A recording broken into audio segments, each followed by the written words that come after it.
Everyone, आज की video में हम कुछ नया सीखेंगे। काप्रेकर कांस्टेंट और काप्रेकर नंबर क्या होते हैं।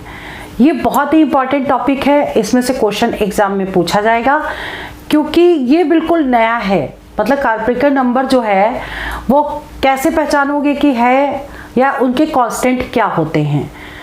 तो आज का वीडियो बहुत ही इम्पॉर्टेंट भी है और इंटरेस्टिंग होने वाला है क्योंकि आज की वीडियो में हम बहुत कुछ नया सीखने वाले हैं। मैं अंजलि शर्मा टिप्स और ट्रिक्स के साथ आपकी क्लास शुरू कर रही हूँ। सबसे पहले हम आपको बताएंगे काप्रेकर क्या है, उसके बाद बताएंगे काप्रेकर कांस्टेंट क्या होते हैं और फिर बताएंगे काप्रेकर नंबर्स क्या होते हैं और एग्जाम्पल के साथ आपको इसको बताएंगे ताकि अगर आप इसमें से क्वेश्चन अगर एग्जाम में आए तो आप 100% करेक्ट कर पाए। तो चलिए वीडियो स्टार्ट करते हैं। सबसे पहले आप ये देख लीजिए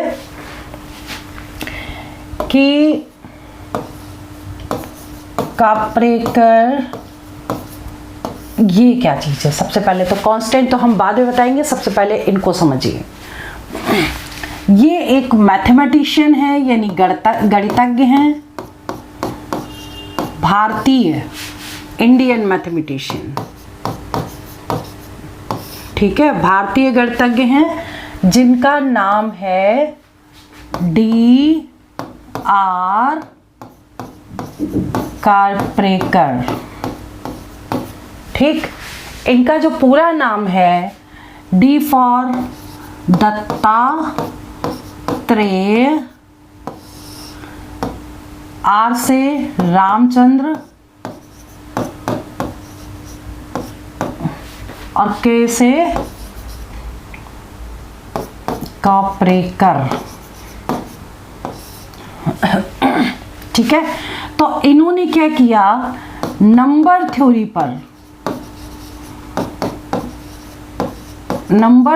पर इन्होंने काम किया और कुछ इंटरेस्टिंग और मैजिशियन टाइप के नंबर्स निकाले। ठीक है, ताकि आपको ये लगे कि इसको सॉल्व करने के बाद बार बार सेम डिजिट आ रही है या कुछ ऐसा पर्टिकुलर डिजिट आ रही है। तो ये क्या है, एक तरह से उन्होंने मैजिक की तरह इंटरेस्ट जगाने के लिए बच्चों के लिए मैथ्स में काम किया ताकि उनकी रुचि बढ़े। ठीक है, तो अभी हम आपको बता रहे हैं कि काप्रेकर कांस्टेंट क्या होते हैं। ठीक, अब काप्रेकर कांस्टेंट जो होता है, जैसे नंबर 1 हमने पॉइंट लिया 4 डिजिट के लिए, कोई भी 4 डिजिट्स जो सेम नंबर ना हो, जैसे कि 111 ना हो या 222 नंबर ना हो, मतलब नंबर सेम नहीं हो सकते, अलग अलग नंबर ले सकते हैं। तो ठीक है, जैसे हमने मान लिया कोई भी 4 डिजिट का नंबर लिया, उसको फिर हमने पहले लिखा डिसेंडिंग ऑर्डर में, फिर लिखा असेंडिंग ऑर्डर में, फिर उसका डिफरेंस लिया और बार बार इस प्रोसेस को किया गया। तो 4 डिजिट में लास्ट में आपका जो नंबर आएगा वो आएगा 6174। हमेशा 4 डिजिट के लिए यही नंबर आएगा। ठीक है, तो ये एक तरह का मैजिक था कि कोई भी नंबर लिया जाए जो सेम डिजिट ना हो और उनको डिसेंडिंग ऑर्डर में अरेंज करेंगे, फिर असेंडिंग में करेंगे, फिर डिफरेंस लेंगे और बार बार अगर इस प्रोसेस को किया जाएगा तो फिर लास्ट में जो आएगा वो 6174 आएगा। तो ये हो गया आपका काप्रेकर कांस्टेंट, हर बार यही नंबर आएगा। ठीक, और ऐसे ही अगर डिजिट 3 हैं, 3 डिजिट्स के लिए कोई भी 3 डिजिट ली जाए जो सेम ना हो, तो उसको भी बार बार जब पहले डिसेंडिंग में अरेंज करेंगे, फिर असेंडिंग में करेंगे, फिर डिफरेंस निकालेंगे और फिर उनको बार बार अगर सॉल्व करेंगे तो उसमें आपका आएगा 495 भी आपका काप्रेकर कांस्टेंट होगा। ठीक, अब हम इसको सॉल्व करके दिखा रहे हैं कि कैसे आप इसको सॉल्व करेंगे और किस तरीके से काप्रेकर कांस्टेंट आएगा। क्लियर, उसके बाद हम इसके नंबर के बारे में आपको बताएंगे। तो अभी हम कोई एग्जाम्पल ले लेते हैं। सपोज एग्जाम्पल 1 है कि अगर हमने कोई नंबर लिया लाइक 3087। ठीक, ये कोई नंबर है। अब हम इसको सॉल्व करेंगे। पहले हम इसको अरेंज करेंगे। अब देखिए कैसे सॉल्व कर रहे हैं। पहले हम अरेंज करेंगे इसको डिसेंडिंग ऑर्डर में। डिसेंडिंग ऑर्डर क्या होता है, पहले बड़ी संख्या, फिर छोटी संख्या, फिर छोटी संख्या। ठीक है, बड़ी संख्या क्या हो गई, 8 हो गई, फिर 7 हो गई, फिर 3 हो गई, फिर 0 हो गई। अब इसको असेंडिंग में लिखेंगे। असेंडिंग यानी कि आरोही क्रम, मतलब छोटे से बड़ा। तो छोटी संख्या 0 हो गई, फिर यहाँ पर क्या आ जाएगा, 3 हो गई, फिर 7 हो गई, 8 हो गई। मतलब ये ऐसे उतार दो 0 3 7 8। अब इसको कर दो माइनस।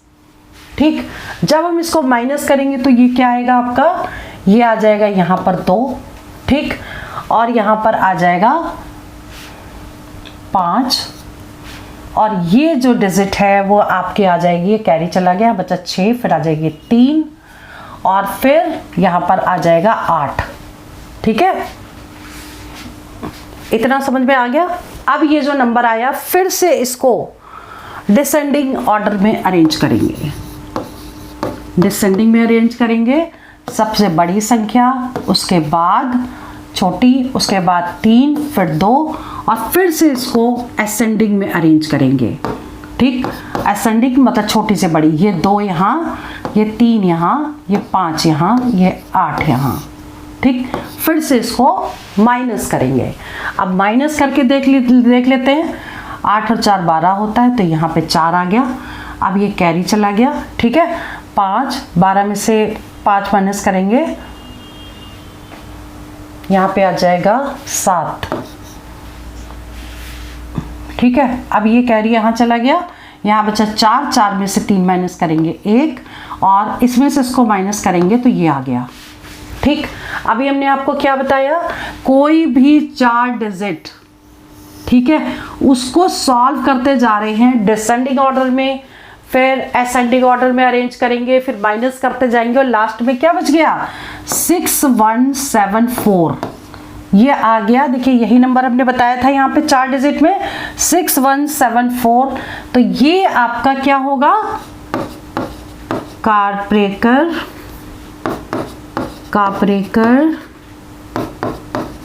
कांस्टेंट,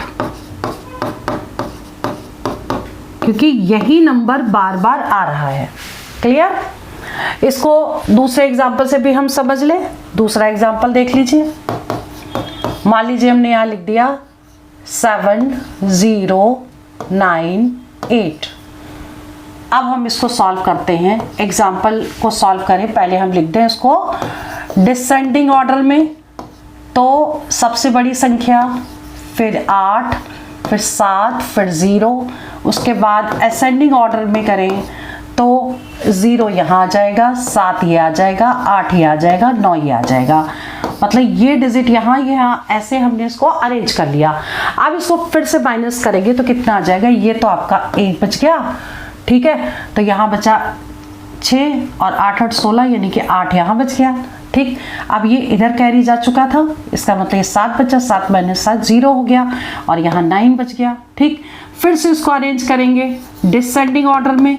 डिसेंडिंग ऑर्डर में पहले 9 आएगा, फिर 8 आएगा, फिर 1 आएगा, फिर 0 आएगा, और फिर हमको इसको असेंडिंग ऑर्डर में अरेंज करेंगे तो क्या डिजिट आएगी, पहले ये 0 यहाँ, 1 यहाँ, 8 यहाँ, 9 यहाँ।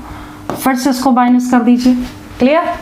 फिर से जब इसको माइनस करेंगे तो कितना आ जाएगा, 1 ये आ जाएगा, और यहाँ पर 10 बच गया, यहाँ पे ये आ जाएगा 2। ठीक, यहाँ 7 बचा, 7 में से 1 माइनस करेंगे 6 आ गया, और यहाँ पर 9 आ गया। फिर से इसको करेंगे डिसेंडिंग ऑर्डर में तो क्या आ जाएगा, देखिए ये डिसेंडिंग ऑर्डर में ही अरेंज है। ठीक, बड़ा फिर छोटा फिर छोटा, फिर मतलब कि हमको इसको अरेंज नहीं करने की जरूरत है। आप सीधा यहाँ पर असेंडिंग ऑर्डर कर दें और इसी से माइनस कर दें। तो असेंडिंग ऑर्डर क्या आ जाएगा, 1 2 6 और 9। ठीक, माइनस करिए, 9 10 11, यहाँ पे 2 बच गया, और ये बच गया आपका 1। तो 6 और 5 11 होता है, 5 आ गया। इधर से कैरी चला गया, 5 बचा, 5 में से 2 माइनस किया 3 आ गया, और यहाँ पर 9 में से 1 माइनस किया 8 आ गया। ठीक, अब इसको फिर से हम अरेंज करेंगे किसमें, इसको डिसेंडिंग ऑर्डर में अरेंज करेंगे, ठीक, डिसेंडिंग में अरेंज करेंगे। तो 8 फिर 5 फिर 3 फिर 2। अब असेंडिंग में अरेंज करेंगे, कितना आ जाएगा यहाँ पे 2 3 5 8, करो माइनस इसको, ये कितना हो गया 8 और 4 होता है 12, ठीक, और 5 6 7 8 9 10 11, ठीक है 12 7 आ गया, ठीक। अब ये इधर कैरी चला गया, यहाँ बचा 4 में से गया 1 और इसमें से आ गया, देखिए यहाँ पर भी आ गया 6174। ये देखिए पीछे 6174 क्या है आपका, यही देखिए सेम डिजिट आ गई, इसका मतलब ये हो गया आपका काप्रेकर कांस्टेंट। क्लियर, ये चीज समझ में आ गई।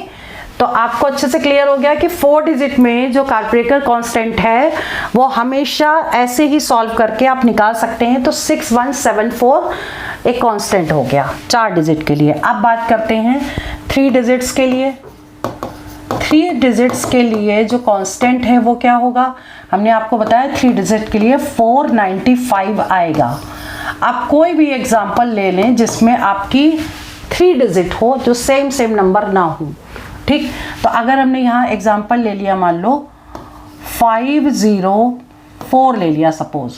अब हम इसको पहले लिखेंगे डिसेंडिंग ऑर्डर में, ठीक, डिसेंडिंग में 540, फिर हम लिखेंगे इसको असेंडिंग ऑर्डर में, फिर असेंडिंग ऑर्डर में क्या आएगा 045, ठीक। अब हम इसको कर देंगे माइनस करिए, ये आ गया 5, ठीक, ये आ गया 9 और ये आ गया 4, 495 आ गया। कोई भी एग्जाम्पल हम ले सकते हैं, ये एग्जाम्पल 1 ले लिया, अब सपोज एग्जाम्पल 2 ले लें, एग्जाम्पल 2 जिसमें हम ले सकते हैं एग्जाम्पल में 8 7 6 सपोज ले लिया, ठीक है। अब इसे सॉल्व करते हैं, तो कैसे लिखोगे आप, पहले डिसेंडिंग ऑर्डर, तो ये डिसेंडिंग ऑर्डर में ही है 8 7 6, ठीक। अब असेंडिंग ऑर्डर में ले लो आप, असेंडिंग में क्या होगा 6 7 8, माइनस करिए इसको, माइनस करेंगे तो ये आ जाएगा 8, ये आ जाएगा 9 और ये कैरी चला गया, 7 में से 6 माइनस किया 1 आ गया। अब फिर से इसको हम क्या करेंगे, डिसेंडिंग में लिखेंगे, तो ये आ जाएगा आपका 8 9 8 1 और असेंडिंग आ जाएगा आपका क्या आएगा 1 8 और 9। अब करिए माइनस इसको, फिर से इसको माइनस कर लेते हैं, तो कितना आएगा, यहाँ पे 2 आ गया, फिर यहाँ 9 आ गया और फिर जब इस साइड कैरी चला गया, ठीक, तो आपके यहाँ 8 डिजिट हो गया, 8 में से 1 माइनस करेंगे 7 आ गया, ठीक। और फिर से इसको सॉल्व करेंगे, फिर से लिखेंगे डिसेंडिंग ऑर्डर में 972 और असेंडिंग में लिखेंगे 279, ठीक, और इसको माइनस कर देंगे तो कितना आ जाएगा 9 10 11, यानी 3 यहाँ बच गया, इधर कैरी चला गया यानी कि यहाँ पे बच गया 9 और फिर इस साइड कैरी गया, यहाँ बचा 8 में से गया 6। फिर से लिखो डिसेंडिंग में, तो कितना आ जाएगा 9 6 3 और असेंडिंग में 3 और 6 और 9। अब देखो माइनस करो इसे, ये आ जाएगा आपका 4 और ये आपका आ जाएगा 9 और ये कितना आएगा इसके बाद 6। अब इधर कैरी चला गया तो यहाँ 5 बचा, ये 294 आ गया, ठीक। अब फिर से इसको क्या लिखेंगे, डिसेंडिंग ऑर्डर में 942 और असेंडिंग में लिखेंगे 249, ठीक। करिए माइनस 9 और ये आ गया 3 और ये आ गई वैल्यू 9 और ये कितनी आ जाएगी, ऐसे मतलब आप बार बार इसको करते रहेंगे, हम करके आपको दिखा रहे हैं, ठीक है। तो ये डिजिट आ गई आपकी, इधर कैरी चला गया और ये बच गया 8, 8 में से 2 माइनस करेंगे आ गया 6, 693 आ गया। अब इसको आप यहाँ लेके सॉल्व करो, देखो फिर से करो डिसेंडिंग ऑर्डर, 693 आ गया, ठीक। डिसेंडिंग में लिखेंगे सबसे बड़ा 963, फिर असेंडिंग में ले लो 369, ठीक, अब यहाँ पे माइनस करो, कितना आ गया 4, और यहाँ जो डिजिट है वो 9 आ गई, और इधर से कैरी चला गया 8, 8 में से गया 5 आ गया। ठीक, अब इसको फिर से डिसेंडिंग में लिखेंगे तो कितना आएगा 954, और असेंडिंग में अगर हम लिखेंगे तो वैल्यू कितनी आ जाएगी इसकी, देखिए 459। अब इसको माइनस करेंगे, ये आ गया 5, अब देखो इधर कैरी चला गया तो यहाँ पे 9 आ गया, इधर या 14 में से 5 माइनस करेंगे और ये जा चुका है तो यहाँ पे बचा कितना 4, तो 495 देखिए बताया। इसको अब क्या कहेंगे, काप्रेकर कांस्टेंट। मतलब कैलकुलेशन अगर बढ़ी भी जा रही है, आपने कोई भी नंबर लिया, लेकिन इसको बार बार ऐसे ही माइनस करते जाएंगे, डिसेंडिंग ऑर्डर, फिर उसको असेंडिंग में अरेंज करेंगे, फिर डिफरेंस निकालेंगे, ऐसे बार बार करते जाएंगे तो लास्ट में 3 डिजिट में आपको 495 ही मिलेगा।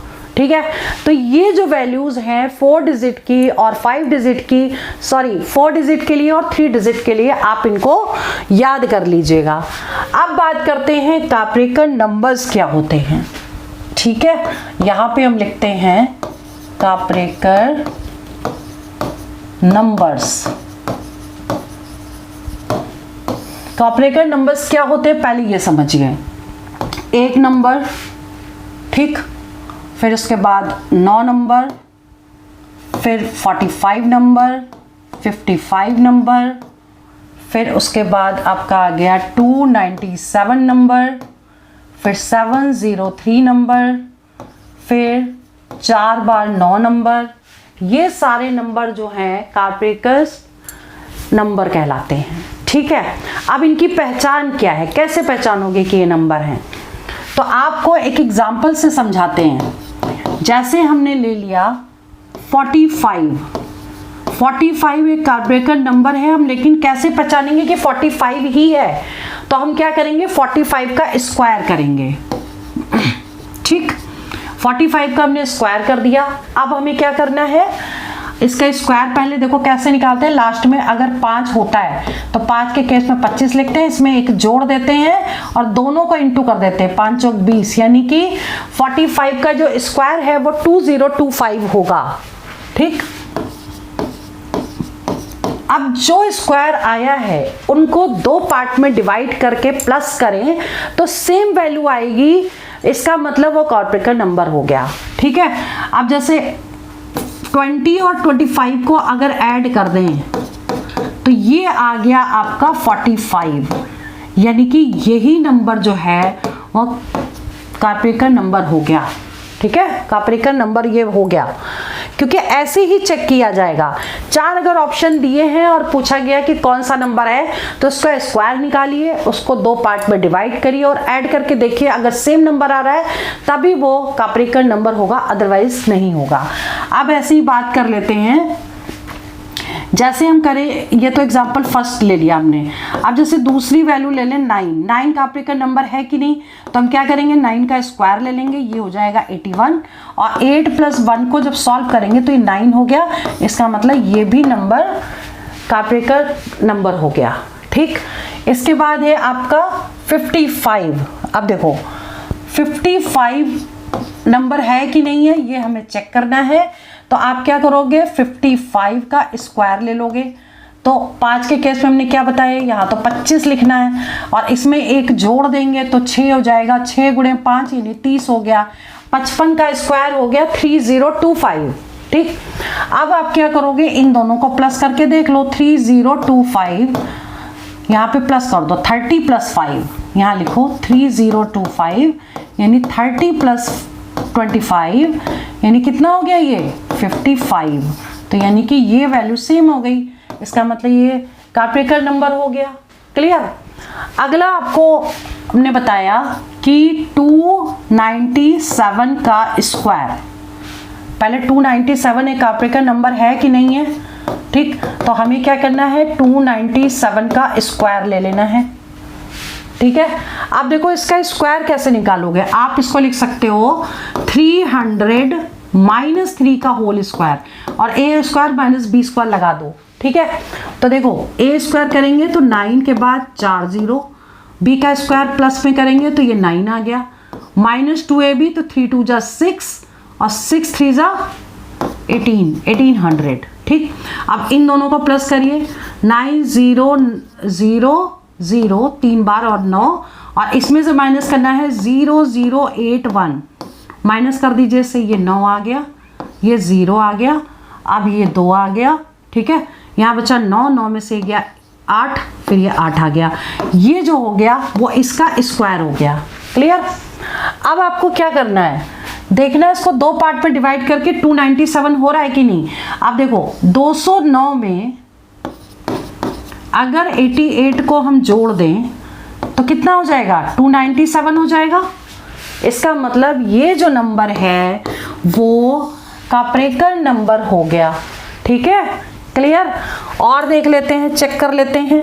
देखो कि नेक्स्ट क्वेश्चन अगर आप एग्जांपल ले लो कि 703, ये एक कापरेकर नंबर है कि नहीं है, ये हमें देखना है। ठीक, 703 एक कापरेकर नंबर है या नहीं है, चेक करते हैं। इसका स्क्वायर ले लें, 703 का होल स्क्वायर निकालें। ठीक, अब इसका स्क्वायर निकालने का ट्रिक क्या है, 703 का जिसमें लास्ट में 0 हो, कोई भी 3 डिजिट जिसमें लास्ट में 0 हो, उसका होल स्क्वायर निकालने की ट्रिक है 3 का स्क्वायर ले लो, 3 3 जा 9 यानी 2 डिजिट लेनी है। ठीक, और 7 का स्क्वायर ले लो, 49 हो गया। ठीक, अब बीच में क्या आएगा, इसको इंटू करो, 7 या 21, 21 दूनी 42, ये आ गया 703 का स्क्वायर। ठीक, अब हमें क्या करना है, इसको दो पार्ट में डिवाइड करके प्लस करके देखना है क्या ये 703 आ रहा है कि नहीं आ रहा है। तो हम चेक कर लेते हैं इसको हम डिवाइड करें दो पार्ट में, तो अगर हम इसको 494 और 209 को कर दे प्लस, तो 9 और 4 13, ये आ गया 10, 4 2 6 1 7, देखिए 703 आ गया। इसका मतलब ये क्या हो गया, ये हो गया कापरेकर नंबर। क्लियर? ठीक है, इसके बाद नेक्स्ट नंबर देख लेते हैं। 4 बार 9 है, क्या ये नंबर कापरेकर नंबर है कि नहीं है, चेक करते हैं। इसका स्क्वायर निकालिए, 4 टाइम्स 9 का होल स्क्वायर। अब देखिए 9 की सीरीज का स्क्वायर निकालने के लिए जो ट्रिक है वो क्या है, 4 बार 9 है तो इससे कम 9 लिखेंगे, यानी 3 बार 9 लिख देंगे। ठीक, और एक डैश लगाएंगे तो जितने 9 लिखे उतने ही 0 लगा देंगे, और एक डैश और लगा देंगे। ठीक, और 9 का स्क्वायर होता है 81, तो 8 यहाँ लिख देंगे, 1 यहाँ लिख देंगे। ये तो हो गया 4 टाइम्स 9 के स्क्वायर, ये हो गया। ठीक, अब हमें कैसे चेक करना है, इसको दो पार्ट में ब्रेक करें और दोनों को प्लस करने के बाद अगर ये नंबर आ रहा है तो कापरेकर नंबर होगा। क्लियर? तो अब हम इसको ऐसे चेक कर लेते हैं। ये अब हमारी डिजिट हो गई ये। ठीक, 9998 में 0001 को जोड़ दिया जाए तो ये 4 बार 9 आ गया। ठीक, यानी कि ये संख्या जो है वो क्या हो गई, कापरेकर नंबर हो गया। क्लियर? तो अब मैं समझती हूँ कि कापरेकर कांस्टेंट भी आपको समझ में आ गया होगा, कापरेकर नंबर भी आपको समझ में आ गया। और इसी तरीके जब एक क्वेश्चन एग्जाम में पूछे जाएंगे तो 4 ऑप्शन दिए जाएंगे और उसमें पूछा जाएगा कौन सा कापरेकर नंबर है या कौन सा कापरेकर नंबर नहीं है। तो ऐसे क्वेश्चन जब भी एग्जाम में आएंगे तो अब आप लोग उसको 100% करेक्ट कर पाएंगे। तो चलिए वीडियो में ओवर करती हूँ और इसके बाद नेक्स्ट वीडियो में बहुत ही इंपॉर्टेंट क्वेश्चंस भी लेकर आऊंगी और ट्रिक्स लेके आऊंगी और ऐसे ही क्वेश्चन आपको करवाएंगे। तो चलिए आप रिवीजन प्रैक्टिस करिए। All the best for exam for selection. जय हिंद, जय भारत।